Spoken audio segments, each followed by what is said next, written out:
Pero kamusta na nga ba ang ibang miyembro ng Sex Bomb? Ang magkapatid na sina Sex Bomb Sandy at Sex Bomb Cheche sumasayaw pa rin daw, hindi lang sa TV, kundi sa harap ng smartphone kung saan sila nagba-vlog. Anong vina-vlog mo? Memories ko po with the Sex Bomb girls. Heto ang ngayon lang natin malalaman. Ito pa lang si Cheche, hindi marunong sumayaw nung una. Parang ang hirap paniwalaan. Puro kending lang alam ko. Tapos ano po, offbeat po ako, as in hindi po talaga. Ha? Yes. Wala ka sa tiyempo? Wala po. Ako sabi po Para sa pa akin, po akong lasing. Ngayon, okay ka na? Magaling. Sige nga, sample nga, Cheche. Music, please!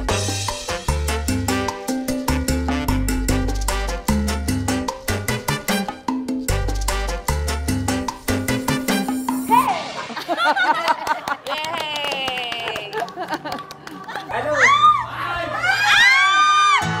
Ito namang si Sex Bomb Sandy, engaged na sa kanyang boyfriend. Dalaga na po ako. May date na ba ng wedding? Plano po namin sana kung ano, next year. Congratulations, Thank you po.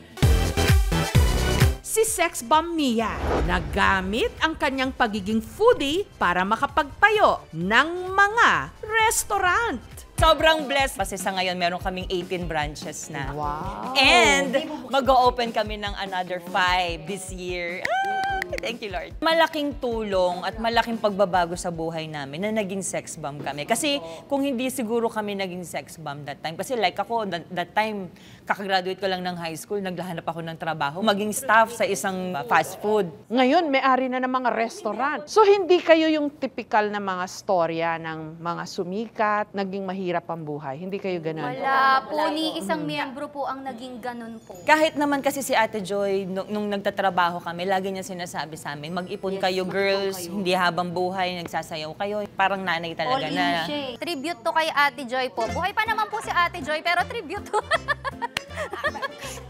I'm sure proud na proud din siya sa inyo. Si Sex Bomb Monique, kung dati sa mga gig lang kumakanta, ngayon pati sa kanilang simbahan.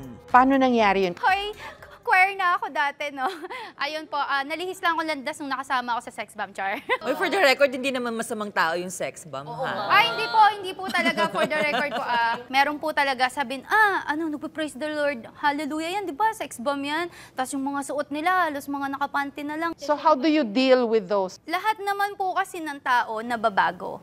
Kamakailan lang si Sex Bomb Jopay umingay dahil sa muling pagsikat ng kantang Jopay ng bandang Mayonnaise. Nag-viral ka recently. Masaya po. Sabi ko, wow naman. Ibang klase ka, Mayonnaise. Pinaingay mo na naman yung pangalan ko. Si Jopay, devoted mother. Opo. There, nada-ice cream is there. Ang hindi alam din ng marami, noong 2015, nakunan ka pala. Yes po. First, baby ko. That time po, hindi ko alam kung masisiraan ba ako ng ulo or ano. Sabi ko, Lord, hindi ko alam kung hindi ako. Sorry pinaiyak ko si Jopay. Yun yung kinapitan ko na, sige Lord, it's your will, it's your way.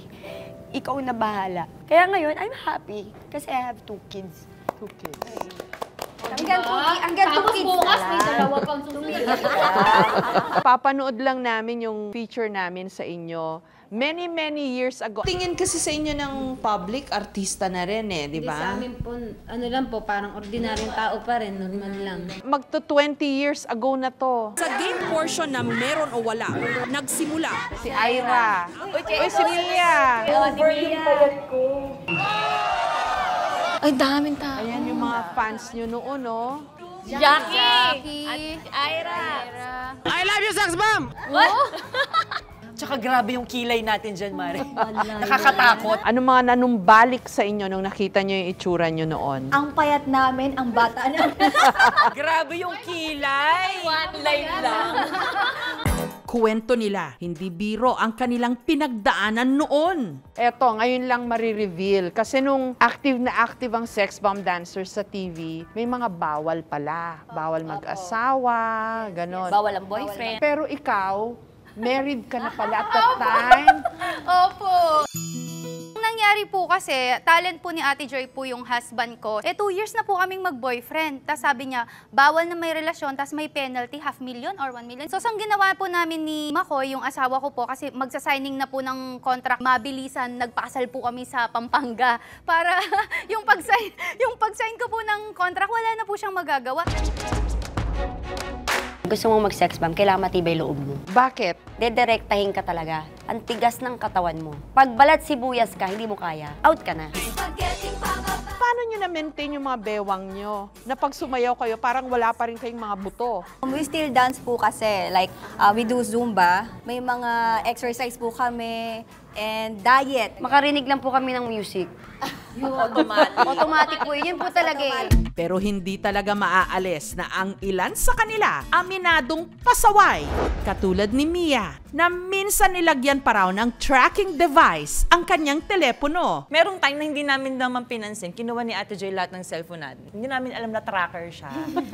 Bumibig kami ni Ira nung gabi na yun. Maya-maya, nag-text si Ate Joy, nasan kayo? Tapos di namin siya nire-reply kasi nagpapanggap kami tulog na. Tapos sabi niya, pag hindi kayo lumabas dyan sa Kineme na bar na yan, papasukin ko kayo dyan. Ang galing ni Joy Cancio. Ganun siya kahigpit. Pero I'm sure, nung kasagsagan ng kasikatan nyo nun, sobrang ngarag din kayo. Yes po, yes po. Halos nalibot na po namin yung buong Pilipinas. Sa isang araw, lagari po kami, 3 show ang pupuntahan mo, tas ang lalayo pa, tas natutulog lang kayo sa bus. Very grateful kami. Kahit napapagod ako, hindi ko iniinda. Kasi nakikita ko yung mukha ko. So, ikaw, ambisyon mo kasi talaga sumikat. Makita po yung mukha ko sa TV.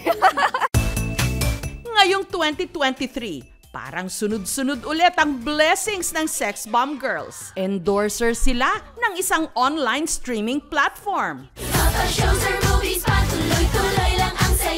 Malaki TF.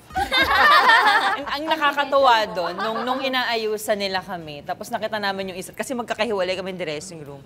Tapos nung nagkita-kita kami sa isang room, parang, grabe, para tayo nasa Bulaga. Yeah. Yung parang goosebumps, no? Tapos naririnig mo yung spaghetti. Feeling namin bumalik kami sa pagiging 16 years old. Makinig kayo! At may paparating pang concert sa US of A. You're coming together, magkakasama uli kayo US Tour! as a group. Inaantay pa po yung visa. Pinag-pray namin na sana po, this coming July, matuloy po kami. Thank you so much mga kapuso. Kung nagustuhan niyo po ang videong ito, subscribe na sa GMA Public Affairs YouTube channel.